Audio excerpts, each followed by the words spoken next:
right. 758. 758. Thank you.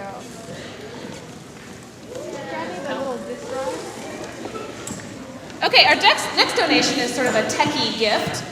It is a USB drive, so you can put documents from your computer onto this. Very handy, especially if you're a student. This is going to go to 771. We have 771 going once, going twice. All right. Next number, 815. 815?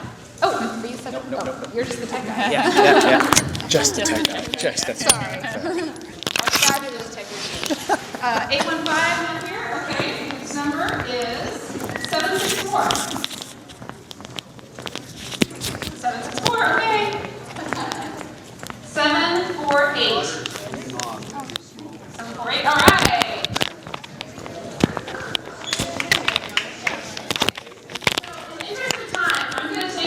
This moment to bring up Brandi, who I know is you think I was actually not really want to hear. T-L-I-O-N, yeah, and then Luna, L-U-N-A. And we're going to bring up Rita Walker, who is the UC Santa Cruz Title IX officer. She's going to talk to you a little bit more about Brandi and about why this day is important for all of us. So welcome, Rita. Excellent. Thank you very much. If you're here, like I am, to hear Brandi talk, I'm just going to make a few brief comments about Brandi's career and give an introduction. World Cup in 1991, she represented the U.S. on the national team for almost 15 years, winning Olympic golds in 1996 and 2004 and silver in 2000. And Brandi was a founding player of the Women's Professional Soccer League in 2001, playing for the San Jose Cyber Rays. In my opinion, as a woman who's been a lifetime athlete, Brandi is an exceptional leader for female athletes for a number of reasons. In 1987-88, she came back from ACL surgery on both knees to become one of the best athletes in the world for the next 15 years, and is probably still one of the premier athletes in the world today. Any of you who have had sports injuries, I think you realize what I'm saying by someone recovering from 2 ACL surgeries with the dedication and the commitment to enduring pain that she must have gone through to then become just a phenomenal athlete in the world, representing the USA in Santa Clara. Brandi's coached at the college level, is a prolific fundraiser for numerous charities, and I think a very important issue for the prominence of women's sports in the world. Brandi has received numerous sponsorships over the years from Nike and others. And if you're like me, you have to agree that an athlete the caliber of what we've seen here today on our panel, the people in the audience, the people out on the field, and Brandi, they all deserve to be able to make a living, a good living, playing what they are so passionately dedicated to sports. So it is my absolute pleasure to bring up Brandi, who continues to give back to her community with her new adventure, the Bay Area Women's Sports Initiative. Thank you, Brandi.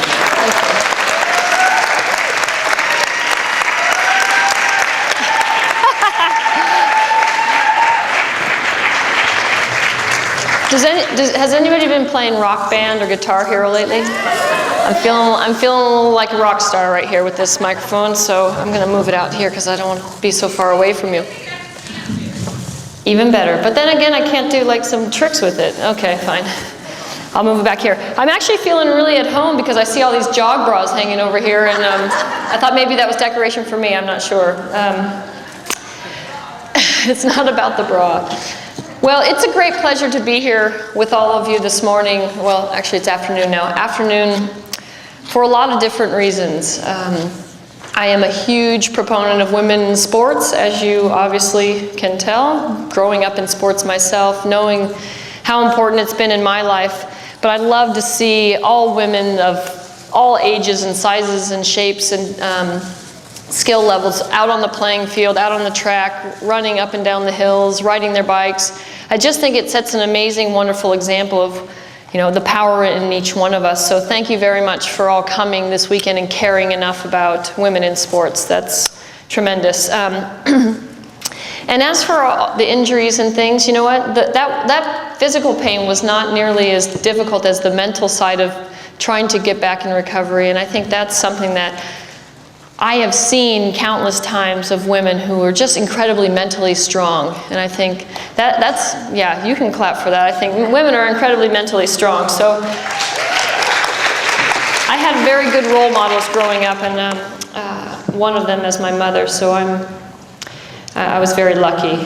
I'm going to set my clock here really quickly. Start. No, stop. Reset. Start. Okay. I'm going to share with you as quickly as I can a little bit about my story, and then what I think are 6 or 7 categories about athletes that I think can take you from being good to great, and how those lessons that I've learned can also transcend the lines of whatever it is you choose to play into your everyday life, and how it can enhance the things that you want to do or want to become. I started playing soccer when I was very young. I actually think before I began playing soccer at 6 years old, I thought I was going to be in the NFL. I thought I was going to play for the Pittsburgh Steelers because my dad watched football, and my godfather played for the Steelers back when it was leather helmets. And so I just thought that I would be a football player until I didn't see anybody that looked like me playing football. And then I realized that that was not something that I could aspire to be. And so I really didn't have any dreams or aspirations of becoming a professional athlete because I never saw anybody that resembled myself. But I love sports, and I knew that right from the beginning. And so my parents, being as smart as they were, recognized that as well. So it just so happened that neighborhood soccer started in my neighborhood, and so we walked down to the neighborhood school. We signed up for soccer. On that very day, I got my cleats, my socks, my shorts, and my jersey, and I think I slept in it.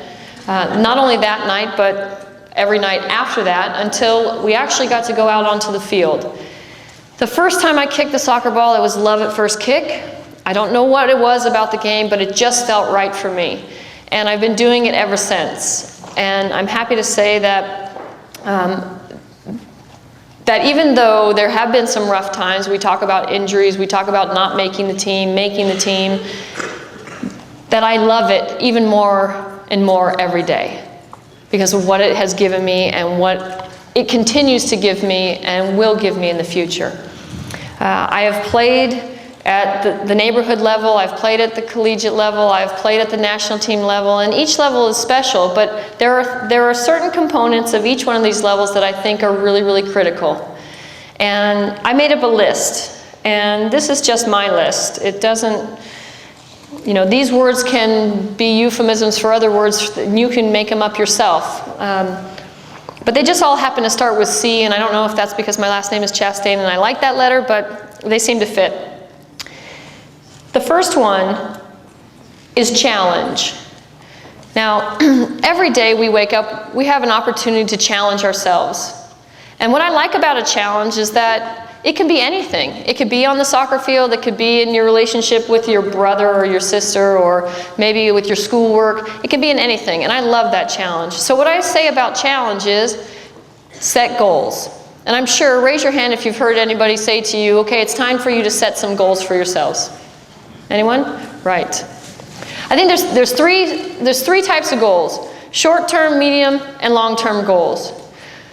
Again, not new information, but here's something that's worked for me, and I've seen work for players who have aspired to go from good to great, and I've seen it happen right before my eyes. In setting goals, like I said out on the field, they have to be something that you write it down. You can be accountable for it, whether it's counting juggling, or it's turning in your homework on time, or it's cleaning your room and making your bed. I see you right up here. You write it down. Because what happens when you write things down is they become real. When other people can see them, or they go from just being a thought to being put from a pen to a paper, now you start to hold yourself accountable. Secondly, if you take that piece of paper and you put it in a place where you're going to see it every day. For me, it was putting it inside of my locker, because when I went to the field, I had to open that locker to get my cleats out, my jersey out, and I would see it. So I couldn't hide from the goal that I had set. Thirdly, honesty. So when you've written it down, now you see it, now you have to honestly work towards that goal. I heard somebody say up here, you know, just because you want something doesn't mean it's going to happen.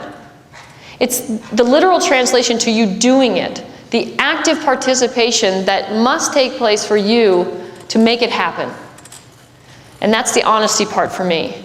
When I think about all the teammates I've had, the Mia Hamms, Julie Foudy's, Christine Lilly's, Michelle Akers, just to name a few, these are people who got that concept.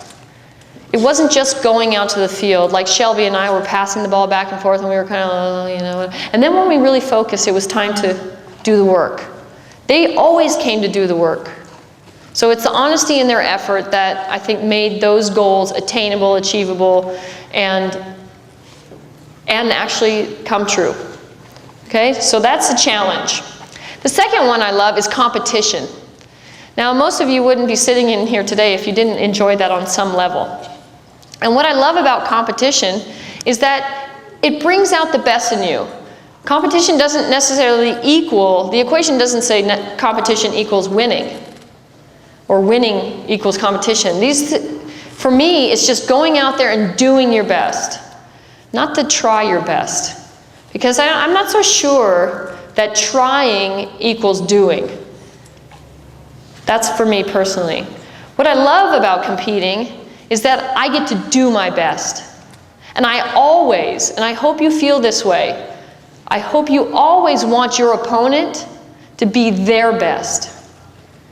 I've heard many, many times from people throughout my career, oh, you know, if we played Brazil, for example, my teammate that I play with now, who was my opponent at times, her name is Cece, one of the best midfielders in the world. And I had heard someone say, oh, God, I hope Cece's not playing today. And I would get bummed out. I think, well, that's kind of sad that you would want to play Brazil without Cece, because then you don't know what you have. You don't know what you're made of unless you're playing against the best. So never look at competition as, God, I hope my opponent's weaker than I am. Because then ultimately you'll never find out what's inside of you. That game may be the hardest game you ever play, and maybe you don't win. But that doesn't mean that that competition hasn't made you better. So I think you always hope for your best. I've had the question many, many times from reporters, who was the toughest and the biggest competition you ever played against? Who would you think? Yourself. Well, if I could play against myself, that would be pretty darn hard. Yeah, but I challenge myself, so I guess in a way I do compete against myself. But, you know, people would say, oh, China, Norway, Brazil, all the best teams, Germany, all the best teams in the world. But really, it was my teammates, because every day we came out to make each other better. And so I kicked Mia Hamm as hard as I could every day. No, but I put the competition out there for her. I raised the bar hopefully every day so that she would raise the bar, and then I would have to raise the bar. So every time you go out to training, it's not just an exercise in being there. It's an exercise in being better. So compete. Always compete. What I love about athletics is it gives us an opportunity to be what I was talking about out there. We use the word relax. I'm going to use the word composed. Because when you're in athletics and the clock is ticking down, or your opponent is really pressuring you, the best thing you can be is composed. And I have two sons. One is a sophomore in college and one is 20 months old. Now this is a big range, but I use this with both of them. Panicking is never good, because you don't get the best out of yourself, because mentally you're not in the right space. You do just what you think, you know, at that moment. But if you can take a second, take a breath, even though in soccer sometimes, you know, the decisions happen like this, if you can be composed, you'll find that the decisions you make are the right ones. So I think composure for me is really, looking back over my career, is really, I think, what my game was all about. The game could be going crazy, the crowd is, just so loud you can't even think straight. But if inside here, when everything is nuts, you're just like, oh, it's so much easier. I do clinics and things and speeches for people at different levels and different purposes. And usually when I get the kids, I always ask them, do you like school? Do you like school? Yeah. Yeah? Do you like tests? Yeah. Good. Yeah. Most of the answers are, And I say, why not? Tests are awesome. One, it challenges your composure. You only have a certain amount of time to complete the necessary information. But the test, like the game, all it's asking you to do is use all the information that you got in practice. You have it. You've studied it. You've done the repetition over and over and over. Now you get to just show how good you are. And I think composure is a part of that. Not being flustered or scared or nervous about the situation. So composure. Here's another one. Now, I don't think we're going to have any problem with this area in this environment, creativity. A lot of the times and I think composure goes with this, but a lot of the times we get afraid to do something out of the ordinary or different, or get to the end of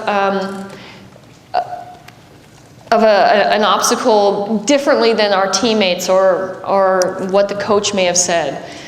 Being creative, thinking outside the box, which, why does it have to be a box? It could be a triangle, it could be whatever. I don't care. Geometry, it could be a hexagon. I don't care. But think differently. When you're on that field and you have a chance to do something creative, do it. Because in soccer, for example, and this is what I know, and this is why I use these examples, is the game is never the same twice. Each pass is different. Each run is different. So don't always approach every problem or situation the same. You have to allow your brain and then your body to be creative and explore and express itself. You cannot, even when I've played China probably, 30 times. No two games have been the same. And I think if we approach it, maybe if we started the game the same and then you see something different, you have to be able to be flexible.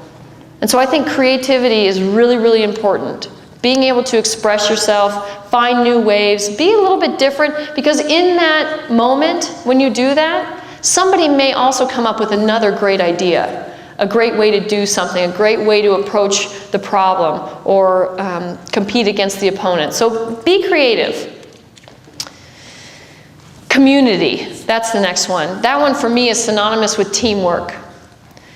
We talked about, one of the panelists was talking about, I belong to a soccer team. Even though I have individual goals, I have things that I want to attain, I can never attain them without my teammates. Sure, maybe I can run, one of the fitness tests faster by myself. Maybe I can, maybe get better in kicking the ball against the wall or striking the ball like we did with the juggling. Maybe my juggling goes up. But ultimately, I have to fit into a team framework. And I love this, because there's nothing better than being in a game, having something happen, good or bad, and catching eye contact with your teammate and having them know exactly how you're feeling and having that recognition. When you catch eyes with somebody and you kind of give that virtual high five, it's awesome. It's like you're not alone. You've done something to impact a group. And there's no greater feeling than that. I'll give you the best example ever. In 1999, Women's World Cup, we made it to the quarterfinals. We were playing Germany in a brand new stadium in Washington, D.C. Gorgeous. No one had ever played soccer in this stadium. It's where the Washington Redskins of the NFL play now. The fans are packed to the top of the stadium. It's as loud as it can be. It seems like everybody's right on top of us. Now, again, I said this is the quarterfinals, so this is the knockout stage. If you don't win, you go home. So that's a little bit of pressure as it is, right? composure, take a deep breath, start the game. Everything's going pretty good. Germany's a great team. It's back and forth, it's back and forth. It feels like it's going 100 miles an hour. And a really simple play happens. Our team had pushed out. I'm playing left back at the time, so if you can visualize, the goal's behind me. This is the sideline. We've pushed up. Midfield's about there. Germany sends it through, and I see their right wing, right midfielder in front of me, and I said, oh, no problem. I'm going to go back, get this ball. Really easy. I go back to get it. Did I mention it was loud? Yeah, really loud. I get it, and in that very moment, I think, I'm just going to play it safe. I'm just going to pass it back to Brianna Scurry. No problem. I'm going to turn around and go up the field. Just as I turn around, I get the ball, I take one touch, and I pass it. At that very moment, Brianna Scurry was thinking, oh, no danger, I'll just go out and get it. So at the exact moment I was thinking I'll pass it and she's thinking I'll get it, the ball goes past her and goes into the goal. 1-0 Germany in the World Cup quarterfinal knockout stage. I don't know about you guys, but right now my throat's a little tight. It still makes me nervous when I think about it, like I can't believe that happened to me. But in that moment, the idea of community and teamwork happened. My captain, Carla Overbeck, who played in the center of defense, looked at me, kind of clapped her hands like she always does. It's her thing. She says, don't worry about it. There's a lot of soccer left to play, and you're going to be a reason why we're going to win this game.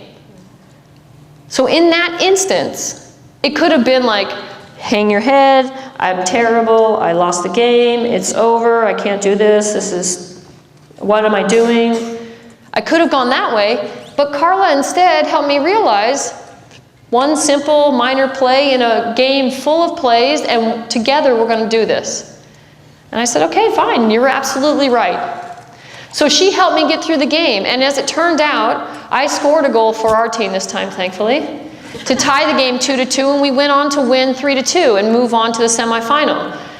So community, if you have an opportunity to help someone, which in the game of soccer or whatever game you choose to play that's not an individual sport, you'll find there's times when you wake up in the morning and you're feeling awesome. You can move mountains, you feel. You're just so jazzed up and you're energetic and you're ready to go, but maybe your teammate woke up kind of like, God, I'm not really feeling my best. But you got to bring it, right? And sometimes you have to bring more for somebody else. And don't look at that as going, God, I'm always carrying her. That is your job and responsibility to your team and your community, is to always give that little more if you can, especially when you recognize somebody needs it. And I love that, and that's what Carla gave to me on that day. Okay, and last but not least, my favorite C of the list, which is celebrate. As you can see by the front of that book, that was a moment to celebrate. And celebrate to me is pumping your fists in the air, screaming out loud, smiling, high-fiving someone. Yes! You know, putting your statement on it, ripping off your shirt if you need to, whatever it is. But in that moment, and this goes for small victories as well as the big World Cup, that if you cannot feel good about the things that you do, who's going to? So celebrate. And it's okay. No offense to the males in the room, but women, this is for you. For some reason, we get embarrassed about the good things we do, and we become demure and shy about feeling good, so we don't celebrate. I want you to celebrate. Express, say, yes, I'm here, I've done it. And not to be ashamed of it. Because I think sometimes we don't want to embarrass our teammates or our friends or make it about us. But I think what you do when you do that is you don't allow yourself to grow. Or even the others around you just say, you know what, I'm going to do that the next time. That's my new goal, is to be able to celebrate. So don't hold back, honestly. When you do something good, feel good about it. Let others know you feel good about yourself. It becomes infectious. So celebrate. Celebrate, celebrate. Take your shirt off if you want. Well, that I feel, those C's for me have been going from good to great and watching other players progress in that way. Now my affiliation with the Bay Area Women's Sports Initiative is to help other young girls. Right now we have 3rd through 5th graders. My co-founder Marlene Bjornsrud right back there. Yes, please give her a round of applause. She and I have been working together for a long time, but we have a program now that gets young girls out onto the playground to explore and express and to experiment with being active and taking charge of their lives. To be healthy, to be strong, to be smart, to make an impact. And we use collegiate athletes as their role models and their mentors. These are the people that you could become. So please know when you wear your jersey and you're out in public and people are watching you, that you are examples to other young girls who are just like you, aspiring to be something, to do something. And so that's where I am right now. And I hope that with continued success on the field in terms of, I play with a club team, to continued success with Bossy, we create a community, not just here in Northern California, but we create a community of women athletes and females who are interested in being active to take charge of our lives by, in terms of health and wellness and our community, and that we become the people that we want to become, whatever that is. So, I thank you very much for having me today. Now I think what we're going to do is just a little Q&A, and if you leave me up here without any questions, I'll be really sad, because that's always really hard.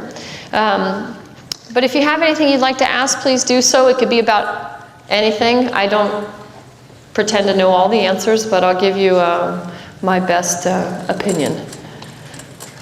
Thank you very much. All right. You have to say your name and how old you are and what your question is. Come on. My name is Rattle. It's okay.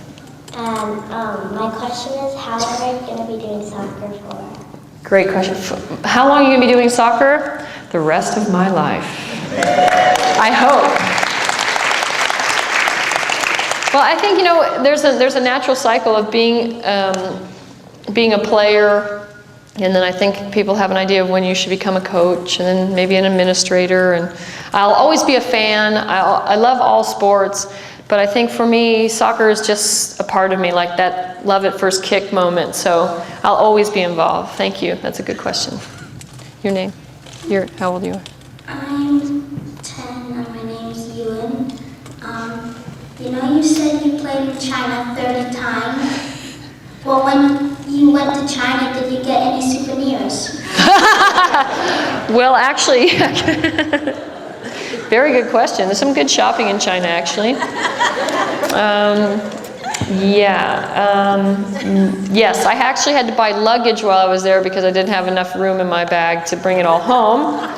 But I have carried home, actually, I have 2 wonderfully hand-carved chests that I got at the 1991, that's many years ago, 1991 Women's World Cup that I still have in my bedroom. So I have a lot of fond memories that hang around my house. Good question.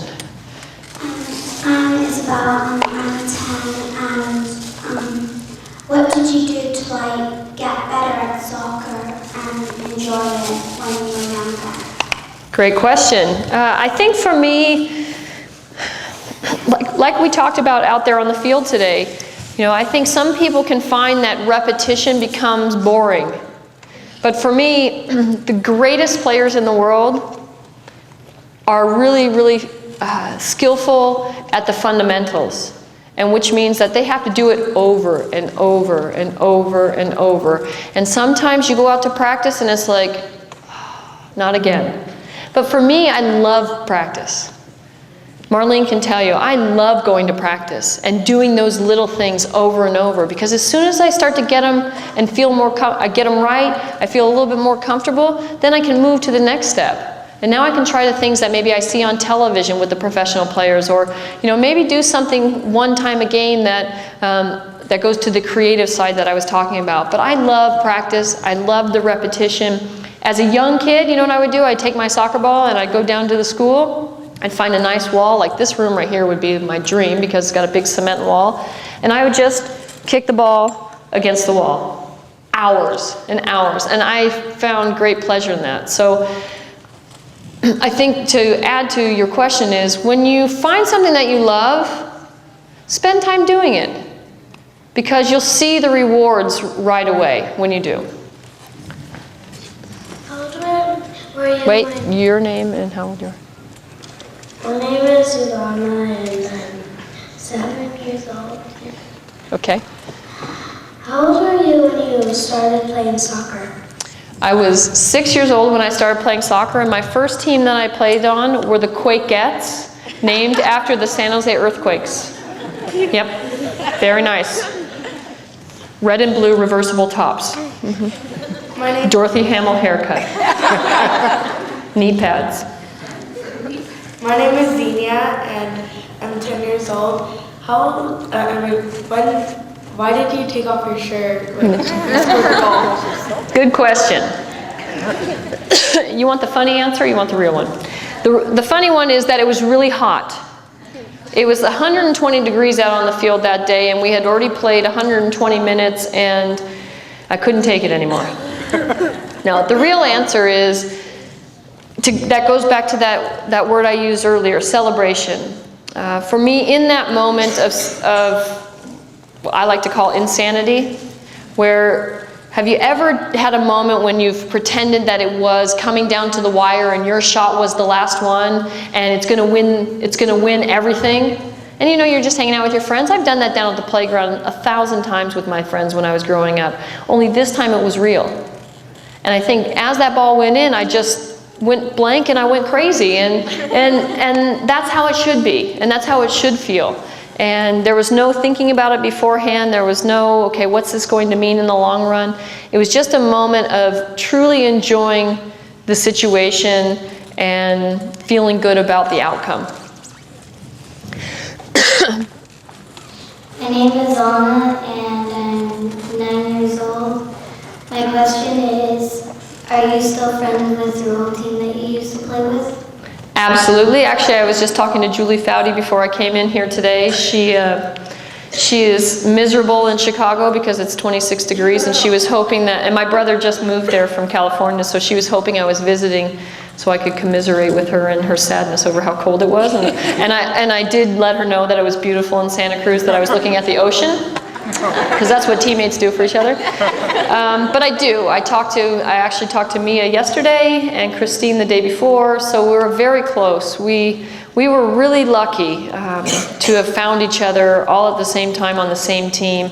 But I think that's, again, going back to that community. It's like you have an opportunity to grow with people. I mean, on our national team, we went through marriages, divorce, births of kids, death of parents, making the team and not making the team. So we really experienced a lot of things. We graduated from college. We didn't do so well in school and transferred, or we did all these things together. We had birthday parties and Christmases, and so we spent a lot of time together, and we got to know each other. And I got to know these girls well enough. Mia, Christine, Julie and I lived in a house. I knew, don't talk to Christine before we go to practice in the morning because she doesn't like the morning. Julie likes to read the paper, so I would go and get her a paper while getting myself a tea in the morning. And we learned things about each other. Mia liked to tell jokes a lot and could do impressions. And you just learn things about people, and that's what's fun about being a part of a team. My name is Kayla, and I'm 10 years old, and I was wondering who is your favorite friend on the team? My favorite friend? Well, I already told you I don't like Julie, and I don't like Mia. You know what? We were all really good friends, but Mia, Julie, Christine, Carla, Joy, we all kind of came on the team at the same time. So I think that kind of made us stick together a little bit. Even though we were all a little bit different ages, we still seemed to find that common comfort in being together on the team, coming together at the same time. You take it. My name's Taylor, and I'm 10, and I was wondering, what was your favorite team that you played? My favorite team we played? I didn't like any of them. My favorite team to play? Well, I'll tell you. At one point, during the time I played with the national team, the only team that had a winning record against us was Norway. So as much as I didn't like to play Norway, remember what I said earlier about the best competition? You always want to play the best. So I loved playing Norway for that reason, even though sometimes they just made me want to pull my hair out and I didn't like them so much, We had a love-hate relationship with them. We respected them greatly. You should always respect your opponent because they're out there trying to do the same thing that you're trying to do. And you always play your best. You do your best against them. But I never wanted to see them win because in '95 they beat the U.S. I was not on the national team in '95, but they beat the U.S. in the semifinal and did a celebration. And then every time we played them after that, Julie Foudy said we are not losing to Norway ever again.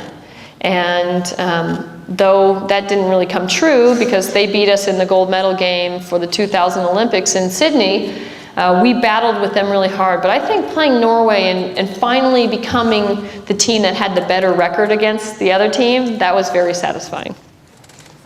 Okay, let me move down here. Yours. Hi, I'm Hannah, and I'm 11. And I was wondering what made you want to play defense? Well, I'm going to tell you a little secret. I didn't want to play defense. Raise your hand if you've ever played any sport where you thought you had you had your ideal position and then your coach told you you're going to play somewhere else. Welcome to my world. Right. So I was a forward my whole life. The only thing I cared about was getting the ball, dribbling around people, and scoring and winning the game. It was all about right here, me. Then after, like I said, I wasn't on the team in '95, and I came back to the team prior to the '96 Olympics, and Coach Tony DeCicco said, Brandi, we think you're a great player. We think there's a place for you on this team. But it's not as a forward. We had Michelle Akers, we had Mia Hamm, we had Karen Gabera, we had some of the best goal scorers in the world playing on the national team, Tiffany Milbritt, Shannon McMillan. So we don't see you as a forward. We think that we want to change the way we're doing things, and we want to put you at left back, left defender. And if you could have seen my face, if I were a cartoon character, my jaw would be sitting on the floor, my mouth wide open, because I thought nobody ever expected me to play defense because I was a forward. Well, come to find out that what he wanted me to do was be like an attacking defender. And I thought, after I played it for a little while and I was surrounded by Carla Overbeck, like I told you, Christine Lilly in front of me, Julie Foudy, if I couldn't be good in that position with those players around me, then maybe I didn't deserve to be on the field. But what I also realized at that time was being on the field was a really wonderful opportunity, from not being on the team to making the team and then to actually being in the starting lineup. What it also told me was that Tony trusted me, that he thought that I had something to offer the team and he needed to move me for the benefit of the team. And so sometimes personally we have a hard time swallowing that information because either it's our pride or our ego or what we want. Looking at the bigger picture, it was probably the best move I could have made. It extended my career, it changed the way the national team ended up playing, and as it turned out, I think it's my favorite position. So I was really lucky that he moved me to defense, because all playing outside back is really being a sneaky forward coming from, from a little bit deeper. All right, how many more, Marlene? This is it. Make it a good one. No pressure. My name is Tanya, and Well, how many different positions did you play in the U.S. or the national team? And how did you feel when you didn't start and when you do start? Great question. Well, like I said, I played 2 positions up front. And when I started playing with the national team, I wasn't a starter, and I didn't play very often. And so here's a quick story about composure and about being able to refocus. Because I think in composure, and this is the most difficult thing I think about playing sports, we all have a tendency to work on the physical, right? Running, weightlifting, how strong are we, how fit are we? But I think that the component that gets overlooked is right here, the mental side of things. How strong can we be? And we actually worked with a sports psychologist who taught us the art of refocusing. Because we're going to have these moments, right? But we want to make them kind of like this, as opposed to here. So I'm going to ask you all to go and do an exercise really quickly. For me, when I felt like I was losing focus and I was getting away from what I should be doing, I would do this. Tighten my ponytail. Because, you know, it didn't take very long. It didn't interrupt what I needed to be doing on the field. And it helped me remember, get into the game. So right now, take 10 seconds. Think of what your refocus is going to be. Pulling up socks, tie your laces, pull your hair, whatever, ready, go. Keep it to yourselves, it's yours.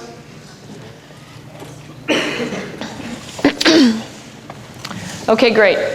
Now, I'm just going to give you an example of somebody who you may have seen doing a refocusing or a relaxing technique that makes sense because physically you can't be uptight when you do this. Pete Sampras, anybody hear of him? Tennis player, one of the greatest tennis players. Some people say maybe the greatest tennis player ever. If you ever remember seeing him play, he would do this.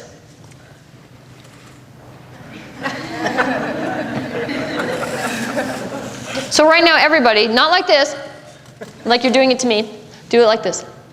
Stick out your tongue. Can you be uptight when you're doing that? Not really. So for him to be in the moment and to get back into that relaxed focus state, he'd do. And he would do it a lot.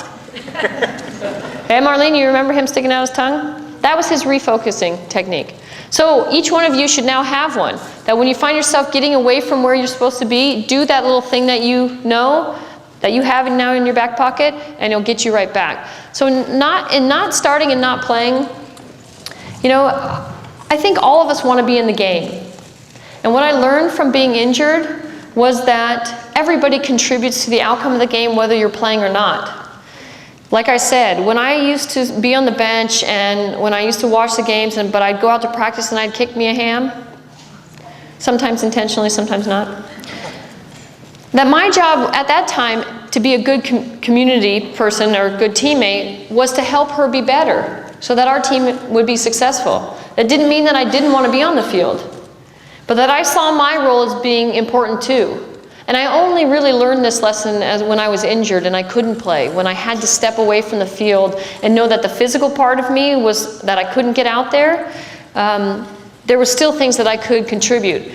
Going to practice and being present, too, having a good spirit about me, encouraging my teammates to push themselves, cheering them during the games, being there. We all have something to offer, whether we play 90 minutes, 5 minutes, or no minutes. And I didn't really know that lesson until I had to until I was on the sideline being injured. And that's another reason why I love teams, because you're not always going to be the starter. You're not always going to be the one who scores the goals. But you can and will impact the outcome of the game just by being present if you have the right attitude. And that attitude is up to you when you wake up in the morning. All right, my friends, I have a soccer game that I need to go to 1 hour and 30 minutes away from here. So do you mind if I say thank you very much and have a great day? Thank you. Sit down, stop.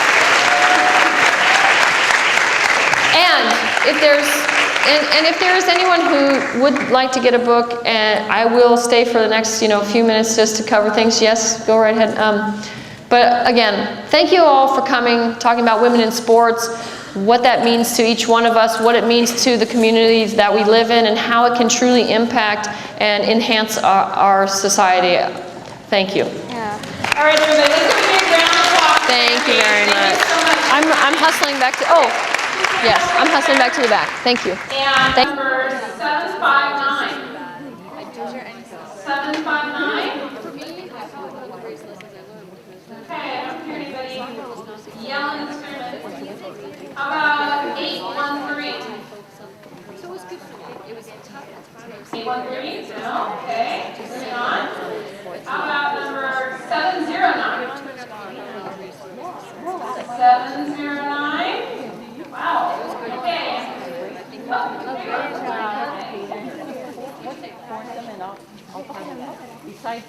Okay. A few more things. How about another energy bag from Trader Joe's? 746. 746. All right. Come on in. Very good. You can snack while you're studying for that biology exam. Okay. How about another gift certificate for Westside Aerobics and Martial Arts Studio? That's a 10-class punch card. 768. Nice to meet you. Thank you for coming. Thank you. All right. Learned so much about my Okay, how about another water bottle and towel? To 776. 776? All right. Thank you. Like I said, the USA. Okay. And we're going to do one, we have another Pacific Edge gift certificate for one studio class. That's going to go to 808. All right. Come on up. All right. Our very own football team. Great. And this is our last prize we have. This is donated by Bicycle, the hydration pack. Thank you for that. So I have one of those. They're very helpful and very nice. How about number 691? 691? Going once, going twice. Okay, next number 755. That's good. Is that Alec? All right. Alec is the team captain for the ECSU women's soccer team. All right. All right. So I want to thank our sponsors. I'd like to thank all of our volunteers, the women's basketball teams here this morning to help us out. We have soccer here helping us out. We have just a lot of athletes showing up. So again, we want to thank you for your participation. If you're interested in our planning for this coming event next year, please make sure you sign in on the table in the back. We still have some Brandi's books to sell. We might have a few t-shirts left. But let's just give one more round of applause to everybody because you are all awesome. And hopefully you will be out there having fun in the sun. All right, take care. We are the best. Thank you.